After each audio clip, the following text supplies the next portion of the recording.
fait raconter par des gens qui, maintenant, se permettent d'aller essayer des vêtements dans des magasins de linge, prennent les marques, les modèles, tout ça, scannent les codes, puis s'en vont chez eux, puis les achètent sur Internet.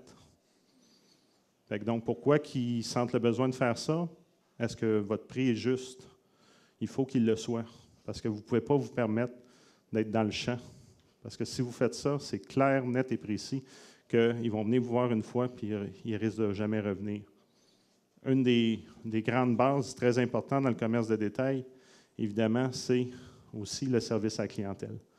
Puis on ne le nommera jamais assez, le service à la clientèle, c'est vraiment être à l'écoute du besoin du client. Pas dire, non, non, client, ça te prend ça. C'est ça que ça te prend.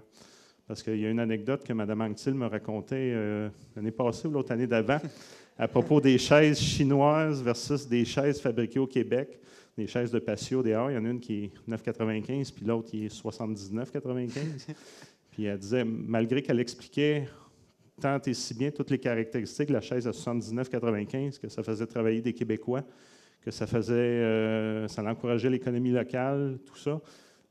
Dès qu'elle avait le dos tourné, les gens prenaient la chaise à 10$ puis ils partaient à courir vers la caisse pour payer moins cher. Mais ça c'est une logique du temps. On le voit. Pourquoi Walmart a fait est devenu ce qui est devenu? C'est pour ça, toujours la mentalité d'aller avoir le prix le plus bas, le plus bas, le plus bas, ce qui fait une pression pour les petites entreprises comme nous autres pour se démarquer parce qu'on n'a pas le pouvoir d'achat des grandes boîtes. Donc, pour survivre, il faut être constamment à l'affût des nouveautés. Il faut être constamment à l'affût des besoins de nos clients, puis axer vraiment sur le service à la clientèle.